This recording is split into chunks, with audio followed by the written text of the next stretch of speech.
Fala rapaziada, são exatamente agora as 2 horas e 53 minutos da manhã. Hoje eu quero falar em específico, tá? A respeito das 70 semanas de Daniel. Vou tentar aqui ser objetivo, né? Esse vídeo ele não vai ser muito curto, porque 70 semanas de Daniel exige um pouco mais aí de profundidade a respeito do assunto, beleza? O que acontece? Existem diversas, interpretações aí a respeito das 70 semanas de Daniel, correto? Segundo aí as escatologias, né? Seja ela futurista, preterista, idealista ou historicista, tá? Vamos lá. Vamos lá em Daniel capítulo 9. E vamos começar a falar sobre as 70 semanas. É óbvio que eu vou fazer, uma interpretação dentro do preterismo completo, tá? E vão me perguntar, mas qual o motivo disso, Alexandre? É que o preterismo completo é o que dá mais lógica, tá? É o mais coerente, sem sombra de dúvida. Beleza? Por quê? Porque o preterismo completo ele não se baseia em conjecturas e em fé, e sim naquilo que está escrito. Então é isso. Essa é a maior razão, tá? Beleza? Vamos lá. Eu vou colocar aqui a partir do versículo 24, por quê? Porque 24 é aqui a chave, do entendimento aí das 70 semanas de Daniel, é onde ele vai explicar mais aí, e eu não preciso ficar lendo desde o versículo 1, porque senão vai exigir muito tempo, E muitas pessoas não têm paciência de assistir um vídeo muito longo. Acaba tendo muito tédio. Vamos lá, hein? Daniel vai dizer o seguinte: 70 semanas... Daniel não, um anjo, vai falar para Daniel. 70 semanas estão determinadas sobre o teu povo. Quem era o povo de Daniel? Eram os judeus, E sobre a tua santa cidade, que era Jerusalém, tá? Deixa eu marcar aqui. Cadê? Caramba.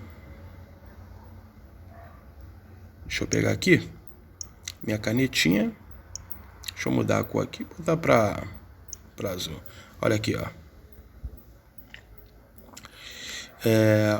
Sobre o povo dele era judeu e a santa cidade era Jerusalém. Então, com relação a isso aqui, não tem como ter dúvida, é o que está escrito, tá?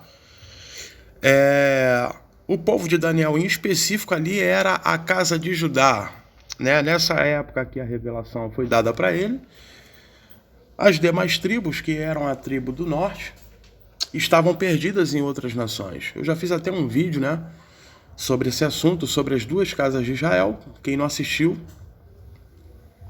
vá lá num dos primeiros vídeos que eu fiz aí a respeito das duas casas de Israel, e vocês vão entender exatamente o que eu estou falando aqui, beleza?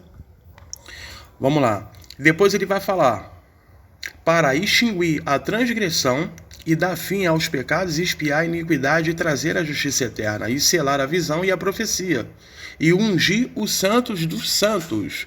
Vamos entender um pouquinho melhor isso aqui? Vamos lá? Deixa eu pegar aqui.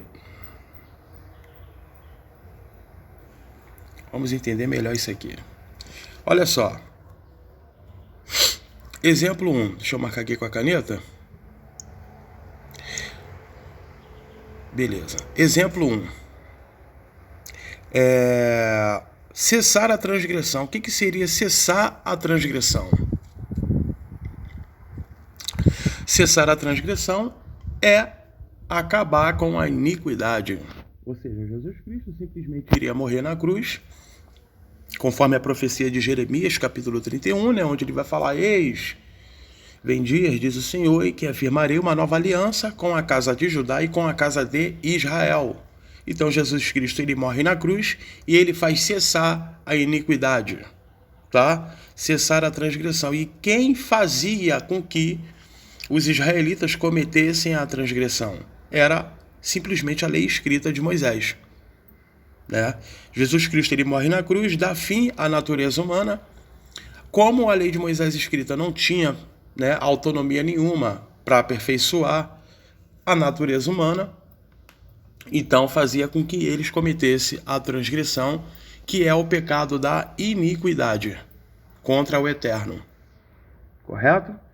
Depois, no 2, ele vai falar dar fim aos pecados. Ou seja, lá em Jeremias, vamos lá, né? Vamos lá para a gente... Caramba.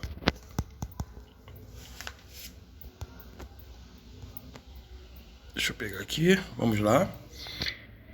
Deixa eu desmarcar aqui. Jeremias. Olha aí, Jeremias.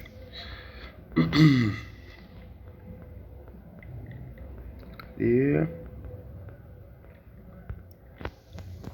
Jeremias capítulo 31. Versículo 31. Né? É um pouco mais adiante, ó. Olha aqui, ó. E aqui, ó. Olha só, versículo 34. Primeiro ele vai falar o quê? Aquilo que eu falei, né? Aqui no 31, eis que vem dias, diz o Senhor, que farei o concerto novo com a casa de Israel e com a casa de Judá, né? Esse concerto novo é a nova aliança, né?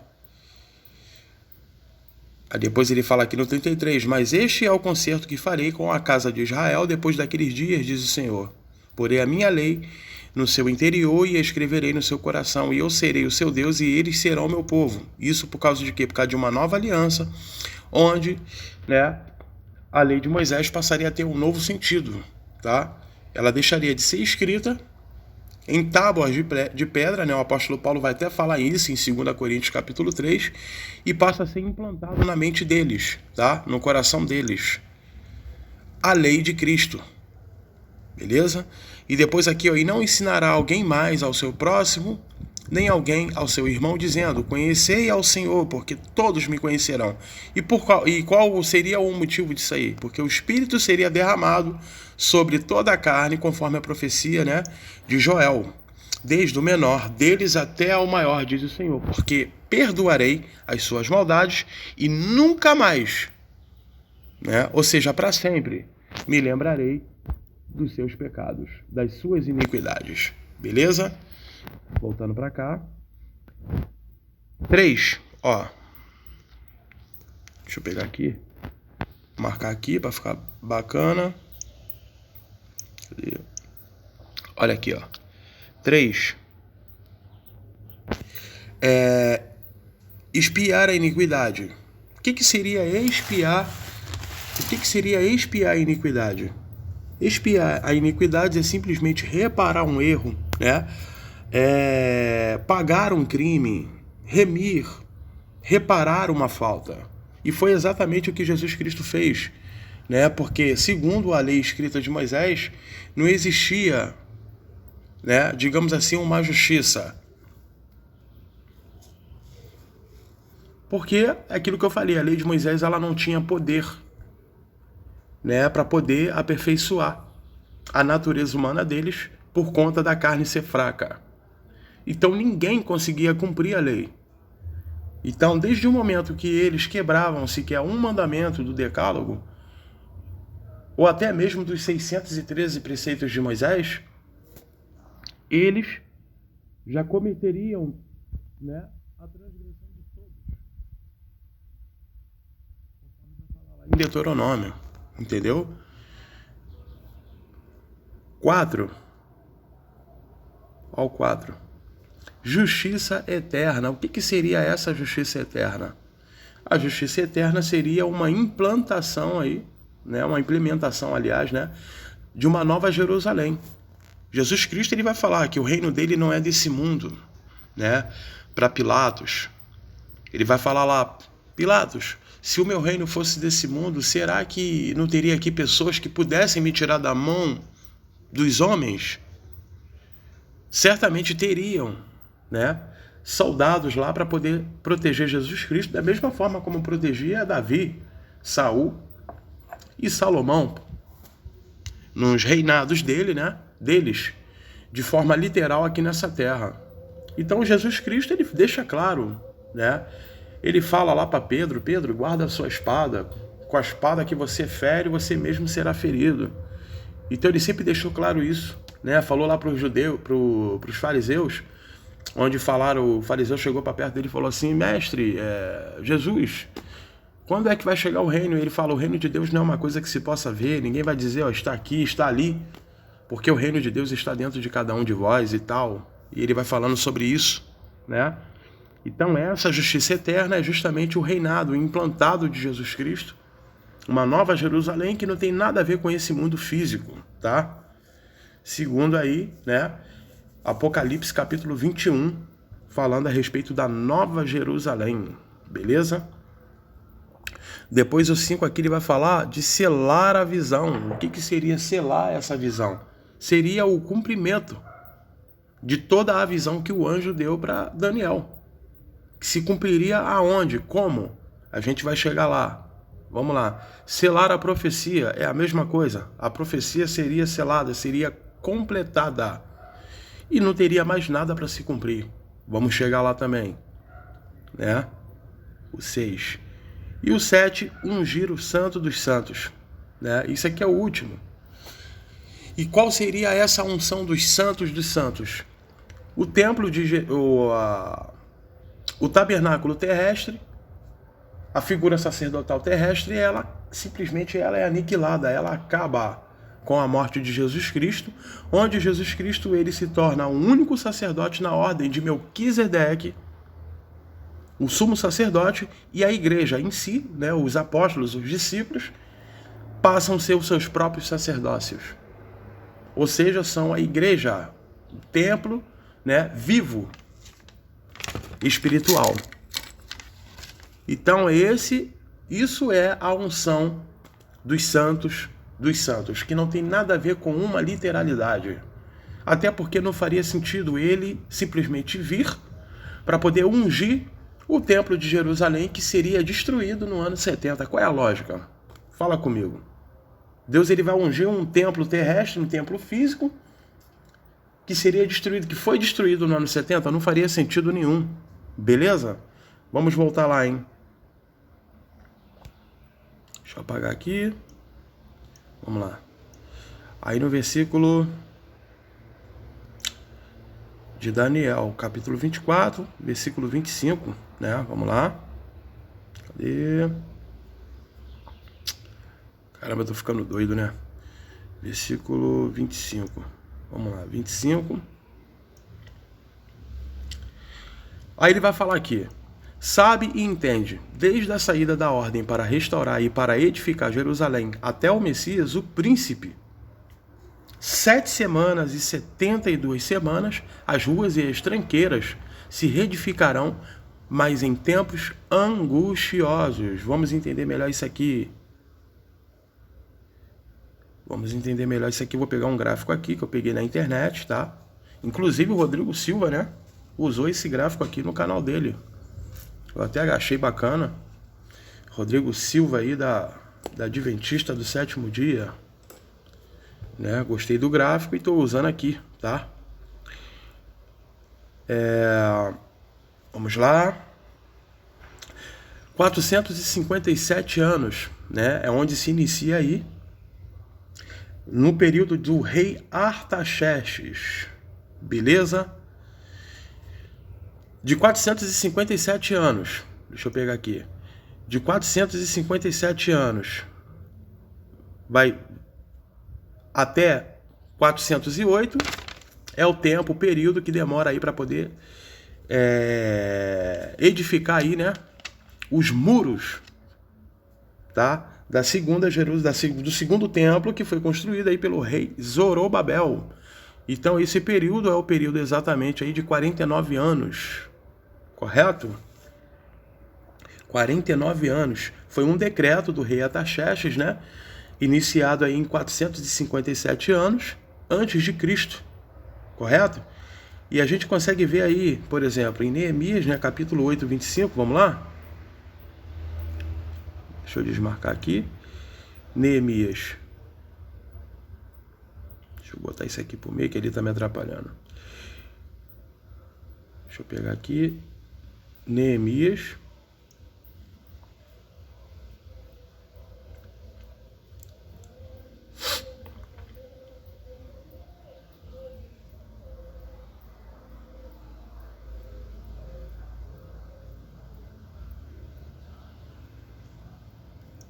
Neemias, né?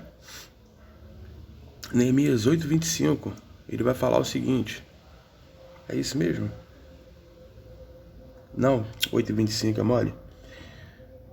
Cadê? Não é Neemias não, gente. Desculpa. É Esdras.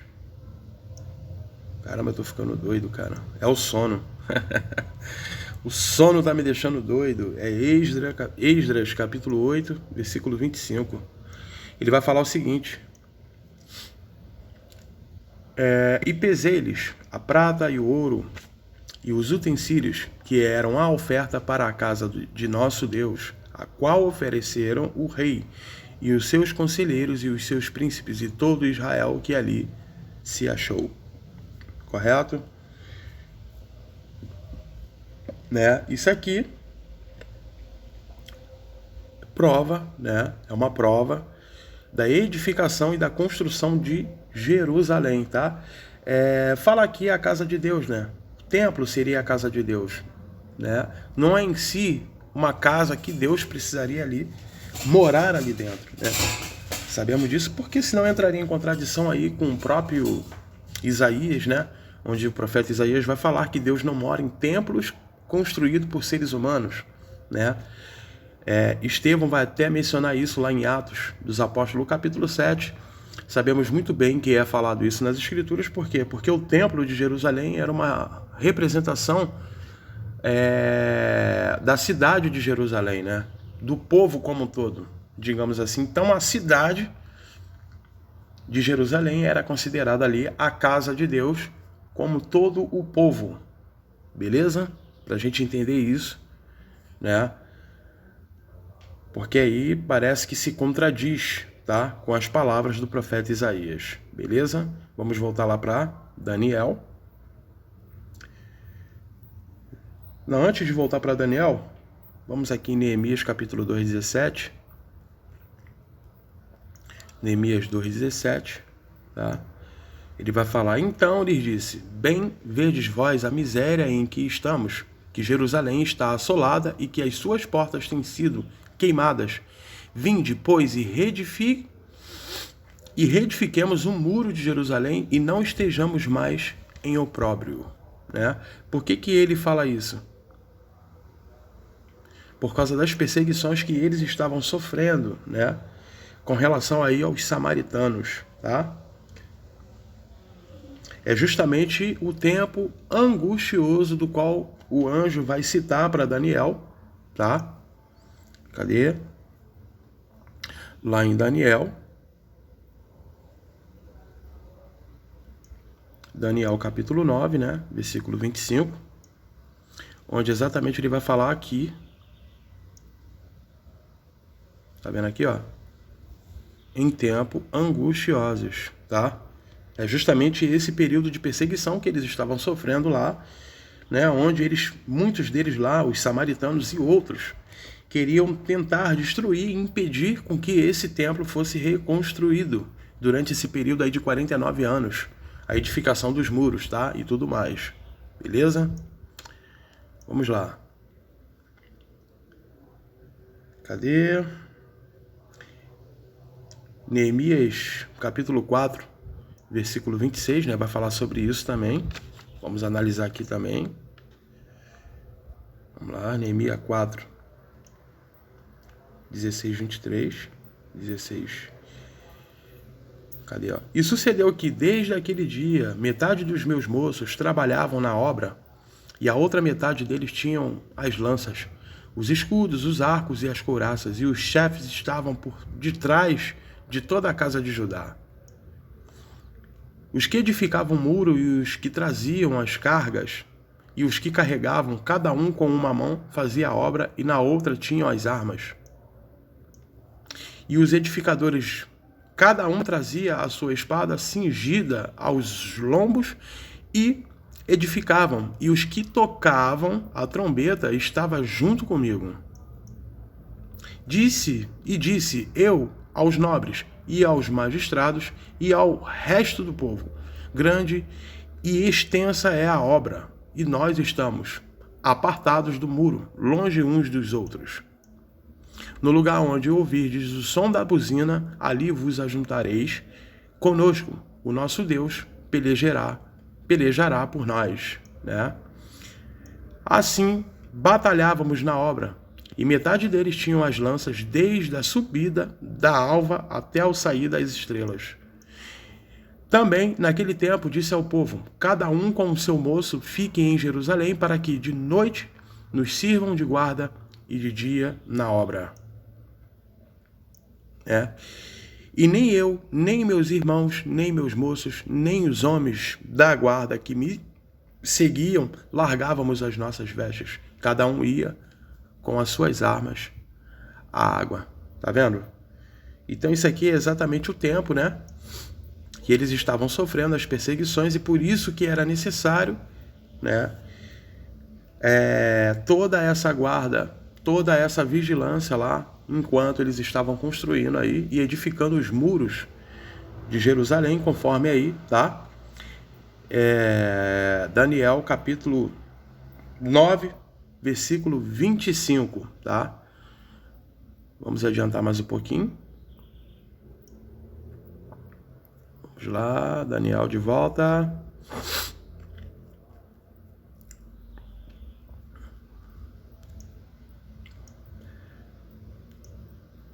Aqui.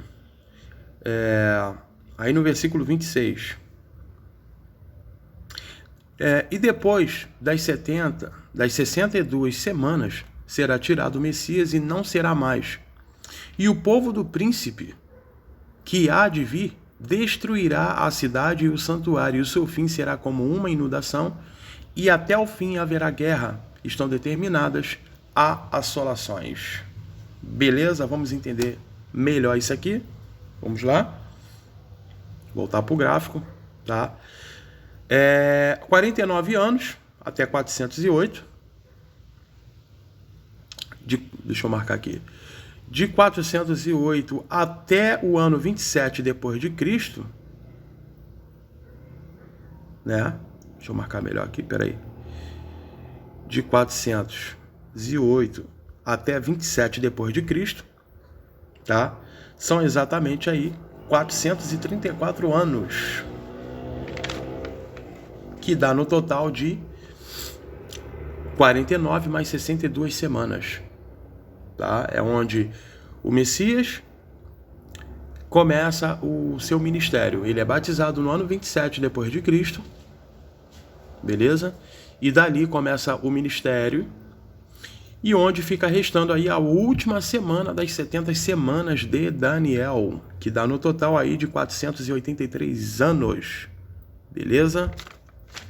483 anos, tá?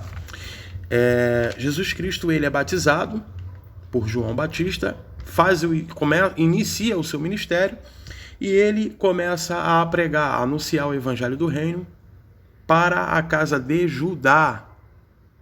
E qual é esse período que ele anuncia o evangelho? Deixa eu apagar aqui. Exatamente o período, tá? De 3 anos e meio, ou seja, a metade de 7 anos. Metade de 7 anos, 3 anos e meio. Beleza? Durante esse período, deixa eu abrir aqui de novo. Caramba. Deixa eu tirar aqui. Durante esse período, cadê? Ele vai falar aqui, né? No 27, ele afirmará um concerto com muitos por uma semana. Tá vendo aqui, ó? Deixa eu marcar aqui. Ele afirmará o concerto com muitos por uma semana. E uma semana, que são 7 anos, tá?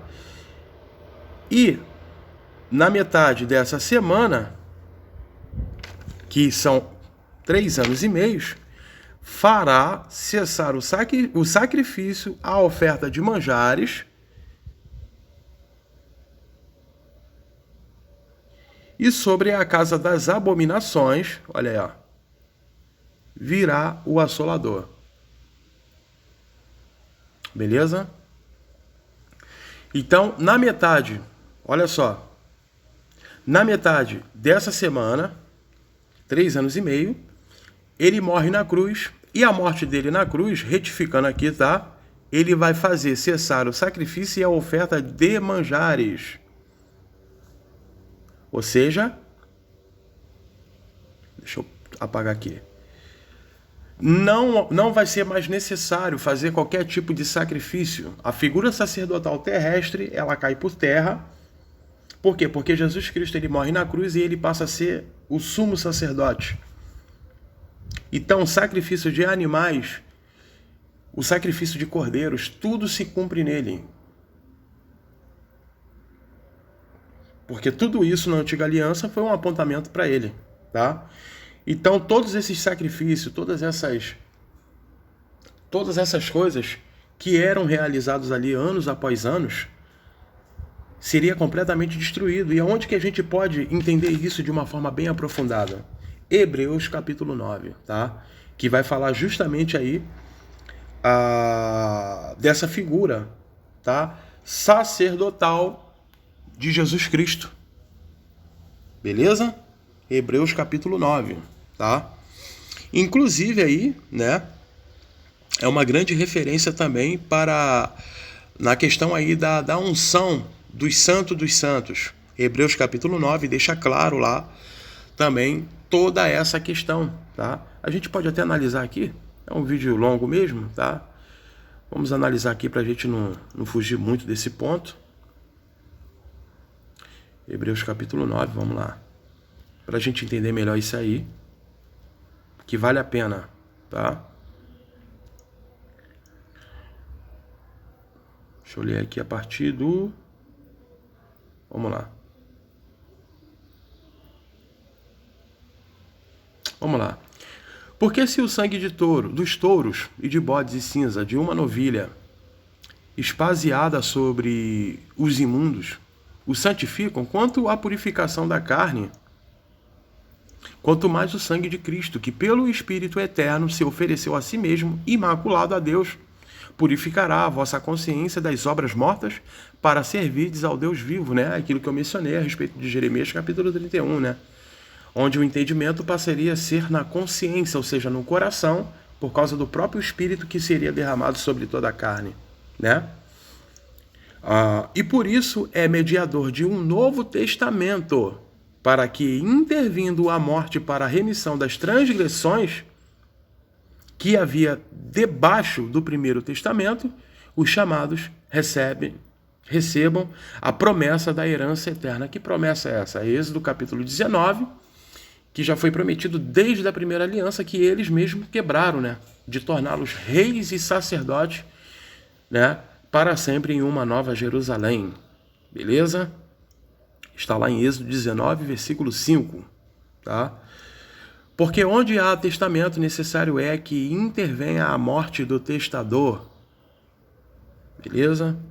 Inclusive, né, existem alguns judeus ortodoxos que querem alegar, né, que Jeremias capítulo 31 não tem nada a ver com a nova aliança, né, na questão aí de Jesus Cristo morrer na cruz. Não faria sentido essa tese aí dos judeus ortodoxos. Por quê? Porque a primeira aliança foi através de sangue de animais, né? Está claro isso lá, inclusive até um pouco mais adiante ele vai falar sobre isso. E como que a segunda aliança, um segundo pacto, seria sem sangue? Então não faria sentido, né?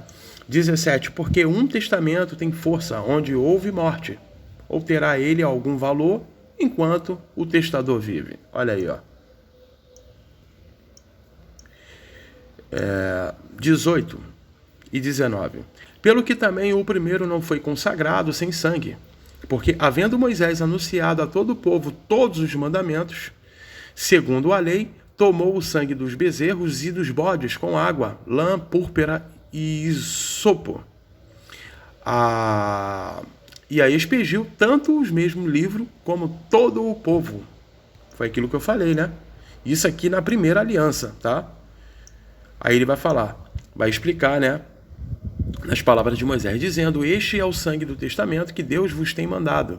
E semelhantemente, aspergiu com sangue o tabernáculo e todos os vasos do ministério, né? Esse tabernáculo terrestre lá, né? Ele fala sobre isso, versículo 22 e 23. E quase todas as coisas segundo a lei, que lei é essa? A lei lá que foi dada para Moisés, né? O primeiro, na questão do decálogo. Se purificam com sangue, e sem derramamento de sangue não há remissão. De sorte que era bem necessário que as figuras das coisas que estão no céu assim se purificassem, mas as próprias coisas celestiais com sacrifícios melhores do que este. Por que ele fala isso? Porque viria Jesus Cristo e faria um sacrifício único, tá? 24. Porque Cristo não entrou num santuário feito por mãos, figura do verdadeiro, né? Aquele santuário terrestre era simplesmente uma sombra daquilo que viria de melhor, que passaria a ser o corpo de Cristo depois da morte dele, né? Por isso que ele vai falar lá para os fariseus: em 3 dias esse templo cairá, né? E após 3 dias vou reconstruí-lo. Ele estava falando ali do corpo dele, né? E eles não conseguiram entender porque eles levavam tudo no literal. Inclusive eles falaram: poxa, mas como é que pode? Isso aqui demorou 40 anos, mais de 40 anos para ser reconstruído pelos nossos antepassados e você quer falar isso? E eles achavam que Jesus Cristo estava pancado e piroca da ideia, né? Ao falar isso para eles. Porém, no mesmo céu, para agora comparecer por nós perante a face de Deus, né? 25, 26, vamos lá. Nem também para si mesmo se oferece muitas vezes, como o sumo sacerdote cada ano entra no santuário com sangue alheio. Doutra maneira, necessário lhe fora padecer muitas vezes desde a fundação do mundo, mas agora na consumação dos séculos, que já era ali, já na geração dele, tá? Essa consumação, e muitos acham que não. Nos dias, a consumação ainda vai acontecer depois de mais de 2000 anos. Indo completamente contra aí o autor aos Hebreus, tá? Uma vez se manifestou para aniquilar o pecado pelo sacrifício de si mesmo, ou seja, acabar com o pecado, né? E quem causava o pecado? Era a carne, a natureza humana, o mundo aio. Entendeu? Então ele veio para destruir isso. Por isso que ele vai falar lá que eu venci o mundo, né? Ou seja, venceu a natureza humana, a carne na cruz. 27 e 28 para a gente terminar esse pedacinho aqui. E como os homens está ordenado a morrerem uma vez, vindo depois disso o juízo. Assim também Cristo, oferecendo-se uma vez para tirar os pecados de muitos, aparecerá segunda vez sem pecado aos que o esperam para a salvação, né? Eu falo a respeito aí da segunda vinda de Jesus Cristo, né? Algumas partes lá eu menciono esse juízo aqui também, tá? Quem quiser pode assistir aí os vídeos anteriores, onde eu falo da segunda vinda de Jesus Cristo, o que é vir sobre as nuvens do céu, tá nos meus vídeos anteriores aí, tá? Para quem quiser acompanhar, eu não preciso repetir aqui nesse vídeo, já que aqui a gente está falando especificamente aí das 70 semanas de Daniel, beleza? Vamos lá, né? Aí, inclusive, para a gente fechar isso aqui, em Mateus capítulo 27, versículo 51, ele vai falar também, né? Em Mateus 27, 51, vai estar escrito isso aqui. E eis que o véu do templo se rasgou em 2, de alto a baixo, e tremeu a terra, e fendeu-se as pedras. E por que isso aconteceu? Porque o templo já não teria mais valia, né? Já seria aí completamente desnecessário, porque eles não estariam mais debaixo, tá, da lei escrita de Moisés, tá? A lei escrita de Moisés, ela não tinha poder nenhum para aperfeiçoá-los, muito pelo contrário, fazia com que eles fossem inimigos de Deus, porque através da lei de Moisés eles automaticamente, né, transgrediam a lei e cometeriam iniquidades, tá? Perante Deus. Por isso que o apóstolo Paulo, ele vai falar em Gálatas, né? Capítulo 2, tá? Versículo 27, né? Tá aqui, ó. Ele vai falar: já estou crucificado com Cristo e vivo não mais eu, mas Cristo é que vive em mim. E a vida que agora vivo na carne, vivo na fé do Filho de Deus, o qual me amou e se entregou a si mesmo por mim. Aí o 21 ele fecha, dá um checkmate. Não aniquilo a graça, ou seja, não acabo com a graça, né? Não destruo a graça de Deus. Porque se a justiça provém da lei, que lei é essa? O Decálogo de Moisés, escrito, né? Segundo a antiga aliança, o primeiro pacto. Segue-se que Cristo morreu debalde. Debalde significa o quê? Inutilmente, né? Em vão. Beleza? Vamos voltar lá para Daniel. Daniel, capítulo 9, né? Aí depois ele vai falar aqui, né? Voltando aqui nesse pedaço. Repetindo aqui, né? O Messias já não estará mais, porque havia morrido, né? Na cruz. E o povo do príncipe, tá? Deixa eu selecionar aqui. E o povo do príncipe. Quem é esse povo do príncipe? É justamente o Império Romano que há de vir, tá? Destruirá a cidade e o santuário. Beleza? Vamos enfatizar nisso aqui, né? Quem é que faria isso?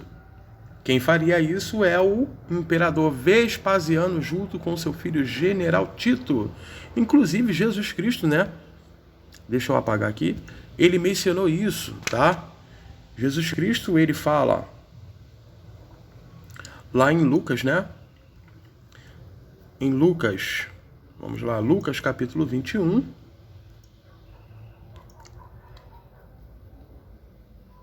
Cadê? Em Lucas capítulo 21. Deixa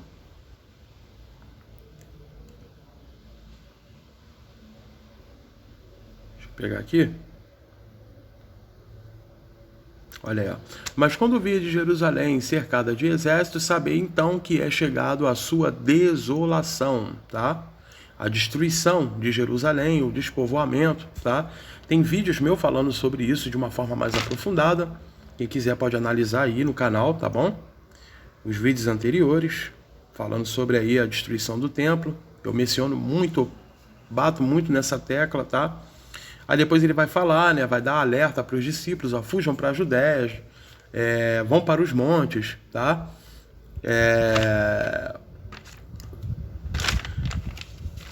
Não fiquem na cidade, beleza? E falam para eles não entrarem na cidade, né? Porque dias de vingança são estes.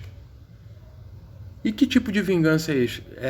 Essa é justamente o juízo e a justiça que Deus determinou, tá? Para a destruição de Jerusalém. Por qual motivo? Porque eles mataram os profetas e apedrejaram aqueles que foram enviados, conforme vai mencionar lá em Mateus capítulo 23, né? Desde do sangue de Abel até o sangue de Zacarias. Ele vai mencionar isso, tá? Lá em Lucas capítulo 19 vai estar lá também Jesus Cristo chorando pela cidade de Jerusalém, porque sabia muito bem que Jerusalém iria ser destruída e ali não ficaria pedra sobre pedra, beleza? E depois que ele fala dos dias de vinganças, olha aqui, ó. Depois que ele menciona aqui o dia de vingança, ele vai falar, vírgula, para que se cumpra todas as coisas, olha aí, ó, que estão escritas. Nessa época não existia, né? Um Novo Testamento. Jesus Cristo, quando fala isso aqui, né? Estava pregando para Jerusalém, para a casa de Judá. Então não existia o Novo Testamento, não existia a Nova Aliança, ele ainda estava debaixo da lei de Moisés. Então quando ele falar que se cumpra todas as coisas que estão escritos aonde? Na Taná e na Torá, por parte dos profetas, por parte de Davi e até mesmo por parte de Moisés, tá? Vamos lá, hein? Deixa eu voltar aqui. A gente tem também mais um outro pareamento, tá? A respeito aí das 70 semanas de Daniel. Em Mateus, capítulo 24, onde ele vai mencionar também isso aqui, ó. Cadê? Aí, ó. Mateus 24, 15. Quando, pois, virdes que a abominação da desolação de que falou o profeta Daniel está no lugar santo, tá? Quem lê e quem entenda. Beleza? Por que ele fala isso aqui? Porque sabia certamente que a profecia de Daniel, a revelação que o anjo deu a Daniel, seria cumprida. E que já estaria bem próximo ali, né? Porque Jesus Cristo, ele promete isso, tá? No versículo 34, ele deixa claro isso, tá? Em verdade vos digo que não passará esta geração, ou seja, aqueles contemporâneos ali que viveram durante aquele período, que foi um período de 40 anos, cada geração. Tem um outro vídeo aí que eu falo sobre isso, né? Fiz um vídeo específico falando o que significa essa geração, vocês podem assistir lá também. Não vou prolongar muito aqui. Sem que todas essas coisas aconteçam, tá? Beleza. Aí depois, em 1 Tessalonicenses, tá? Não, 2 Tessalonicenses, será que é isso? Cadê?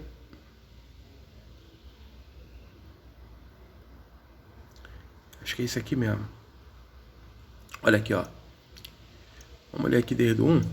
Ora, irmãos, rogamo-vos pela vinda do nosso Senhor Jesus Cristo e pela nossa reunião com Ele, que não vos movais facilmente do vosso entendimento, nem vos perturbais, quer por espírito, quer por palavra, quer por epístola, né, por cartas, como de nós, como se o dia de Cristo estivesse já perto, tá? Por que o apóstolo Paulo fala isso? Porque tinha pessoas ali que estavam infiltradas ali na igreja de Tessalônica, que estavam perturbando, tá, os discípulos ali da igreja de Tessalônica, e estavam colocando um monte de besteira na cabeça deles, como se Jesus Cristo já estava ali, como se a manifestação, né, da segunda vinda de Jesus Cristo já estava ali, acontecendo naquele período.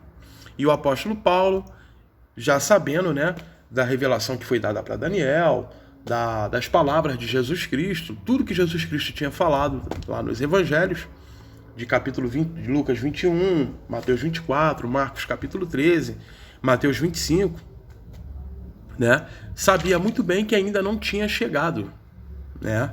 Porque o apóstolo Paulo sabia que tinha que acontecer algumas coisas para testificar, né? Que já era ali o fim de todas as coisas, tá? Aí depois ele vai falar aqui, 3. Ninguém de maneira alguma vos engane, porque não será assim sem que antes venha a apostasia e se manifeste o homem do pecado, o filho da perdição. 4. O qual se opõe e se levanta contra tudo que se chama Deus ou se adora, de sorte que se assentará como Deus no templo de Deus, querendo aparecer seu próprio Deus. E quem é que faz isso? O próprio Vespasiano, junto com o general Tito, que se iniciou ali com César Nero, aproximadamente ali por volta de 62 até 64 anos depois de Cristo, onde até mesmo o apóstolo João é preso na ilha de Patmos, né? Todos eles morreram de uma forma completamente ridicularizada, né? Digamos assim. Quem vai falar isso, quem menciona isso, tá? Deixa eu pegar aqui os meus arquivos. É até mesmo aí, tá? A Flávio Josefo, né? A gente tem livros aí do Flávio Josefo, que é o livro 5. Ele vai mencionar, vai fazer um pareamento com Mateus capítulo 24, 7, Lucas 21, 10, 20, livro 5, a Guerra dos Judeus, né? Eu vou deixar isso aqui na descrição do link aí, tá bom? Para vocês analisarem com mais calma aí, tá bom? Aí, ó. Guerra dos Judeus, livro 5. Isso aqui é tudo, tá mencionado lá no livro, tá? Do Flávio Josefo. Beleza?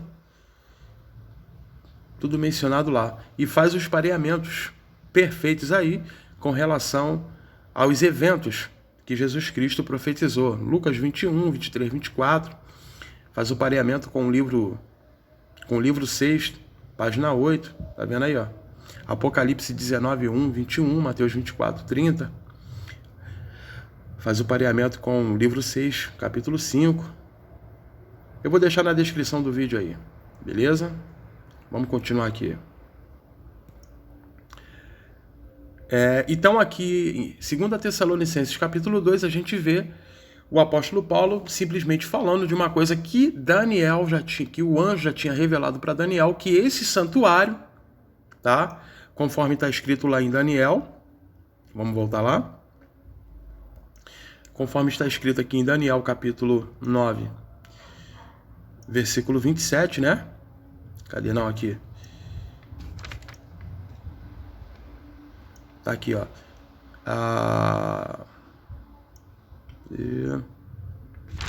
Aqui, ó. E o povo do príncipe que há de vir destruirá a cidade e o santuário. E o seu fim será como uma inundação, né? Porque realmente Jerusalém seria completamente destruída.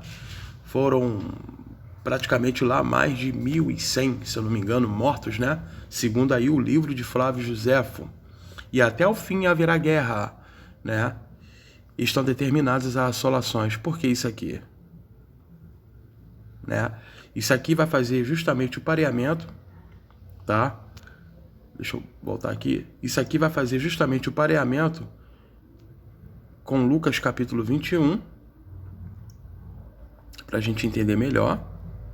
Parece que eu tô sendo redundante, gente, mas não, porque realmente é difícil disso aqui entrar na cabeça das pessoas, tá? Porque a gente foi muito manipulado pela religião, principalmente dentro da escatologia futurista, que nada vem a fazer sentido, tá?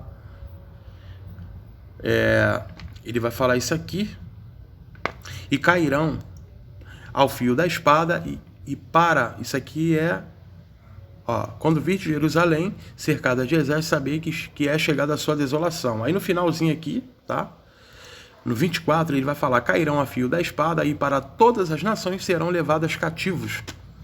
Isso aqui aconteceu com a primeira diáspora, que foi pelo imperador Vespasiano. Depois veio a segunda diáspora, se eu não me engano, ali no reinado de Trajano, tá? Por volta ali de parece que ano 115, né, depois de Cristo, se eu não me engano, mas vocês podem pesquisar aí na internet. E depois veio a última diáspora, que foram, na verdade, 3 diásporas. Veio a última diáspora com o imperador Adriano, tá? E com o imperador Adriano, no ano 135, se cumpre aí exatamente essa última parte aqui, onde eles foram realmente levados como cativos. O imperador Adriano, ele assina um decreto e expulsa todos os judeus de Jerusalém, e Jerusalém passa a ser, né, nitidamente, literalmente ali, dominado pelo Império Romano de uma vez por todas, tá? E Jerusalém será pisada pelos gentios até que os tempos dos gentios se completem, beleza? Vamos voltar lá para Daniel.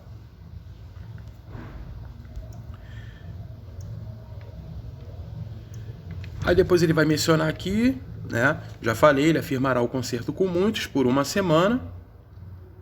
E na metade dessa semana fará cessar o sacrifício, ou seja, 3 anos e meio, tá? Jesus Cristo, ele prega a palavra durante 3 anos e meio para os judeus, correto? E essa palavra que ele prega, a gente vê até um exemplo aqui mencionado em João, capítulo 12, onde ele vai falar o seguinte, tá? A partir aqui do versículo 47, se eu não me engano, né? Aqui, ó. Se alguém ouvir as minhas palavras e não crer, eu não o julgo. Na verdade, não foi ele que julgou, não era ele, por ele mesmo, até porque a palavra dele tinha o consentimento do próprio Deus. Jesus Cristo nunca falou por ele mesmo. Ele falava sempre pelo intermédio do Pai. Então, na verdade, quem julgava ali era o próprio Deus, tá? A palavra. Então, não sou eu que o julgo, porque eu vim não para julgar o mundo, mas para salvar o mundo. Salvar como? Morrendo na cruz. Beleza? Depois ele vai falar no 48. Quem me rejeitar e não receber as minhas palavras, já tem quem o julguem. Aí ele vai explicar quem será esse juiz. A palavra que eu tenho pregado, essa há de julgar no último dia. Beleza? Então as palavras de Jesus Cristo é que estava ali julgando Judá, Jerusalém, a casa de Judá ali. Beleza? Durante que período? Período de 3 anos e meio, que é a mesma coisa de 1 tempo, 2 tempos e metade de 1 tempo, ou 1260 dias. A gente vai ver até um exemplo, né, uma figura mencionada lá em Apocalipse capítulo 12, onde a mulher vai para o deserto com um menino, que é o próprio Jesus ali, né, apontando para ele, e fica lá durante o período de 1260 dias, no deserto sendo protegida, tá? Pelo rei Herodes, para que não viesse ali matar aquela criança. A gente tem até essa figura apontando aí para esse tempo que Jesus Cristo pregaria o evangelho do reino para a casa de Judá, e esse evangelho teve um período de 3 anos e meio para que pudesse julgar, tá, Jerusalém. Beleza? Voltando lá para Daniel.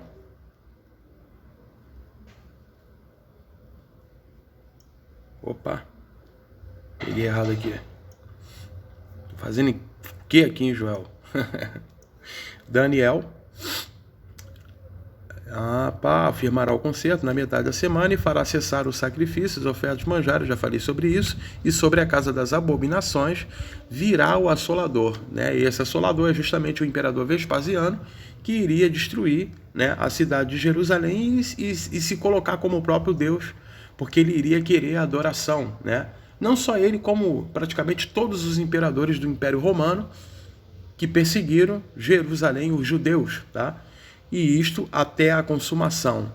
E que consumação é essa? A consumação, ela é simplesmente determinada ali quando se cai o templo de Jerusalém e é estabelecido a nova Jerusalém, tá? E o que está determinado será derramado sobre o assolador. Beleza? Isso de forma literal? Claro que não, porque o Império Romano, né, ele permaneceu até 476 anos depois de Cristo com o último imperador Rômulo. Então, na verdade, quando se fala, tá, lá daquela pedra que cai sobre a estátua de Daniel e destrói todos os reinos, né, onde está mencionado ali Babilônia, Medo-Pérsia, está mencionado Grécia e o Império Romano, né? Na verdade, é uma destruição não literal. E isso é um simbolismo apontando para quê? Apontando para o reinado de Jesus Cristo, que seria aí vigorado eternamente. Então, nenhum ser humano, nada, nenhum reino literal, nada poderia destruir o reinado do Messias, porque esse reinado seria espiritual.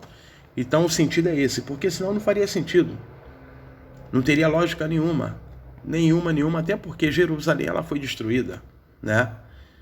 Tá lá, a única coisa que tá lá é o muro os cacos do muro das Lamentações e uma mesquita construída lá em cima, da onde era o templo de Jerusalém física.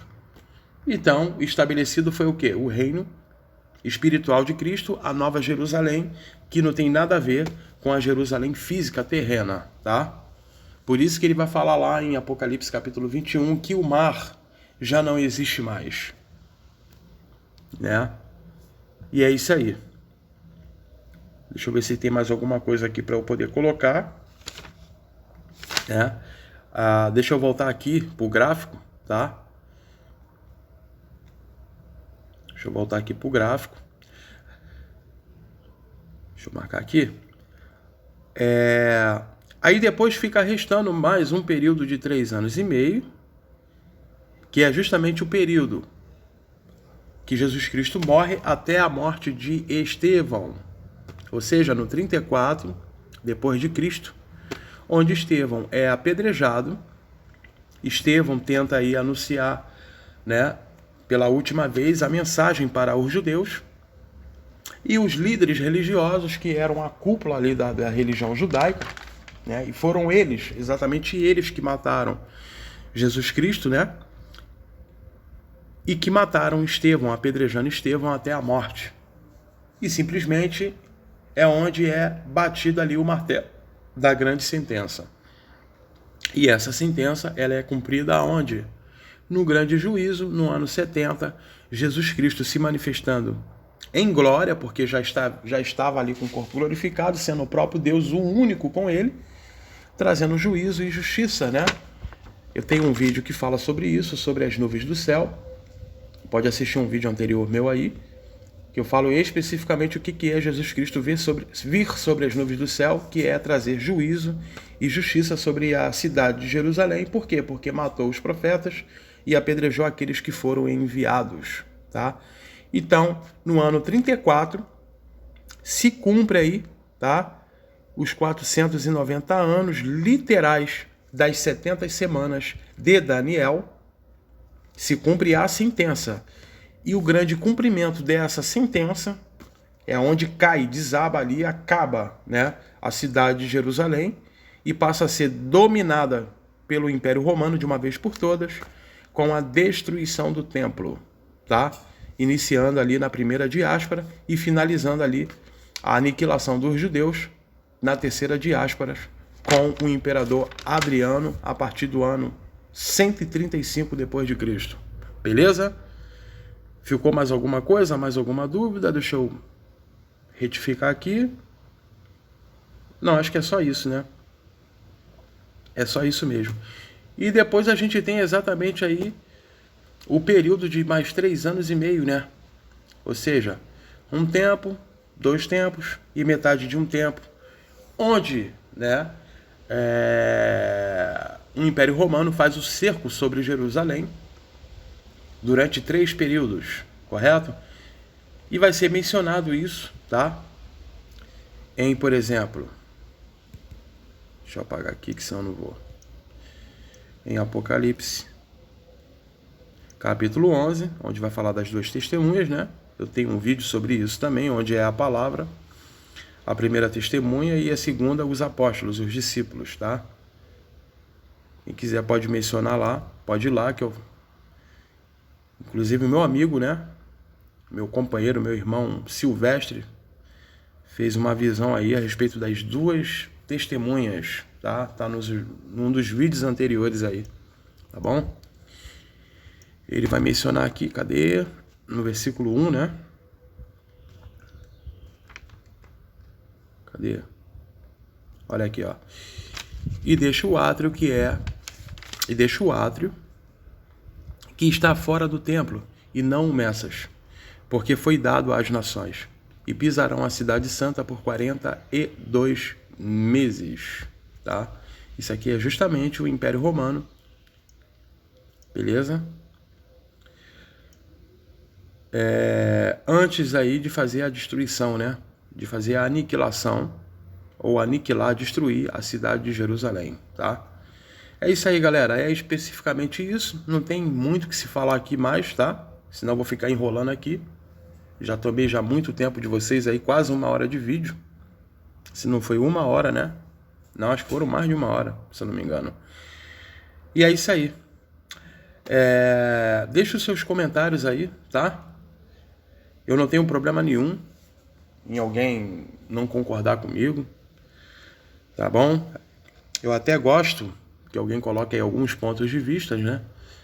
A respeito das 70 semanas de Daniel, até mesmo para a gente poder ver também as outras ideias e aprimorar mais um pouco a nossa visão, tá bom?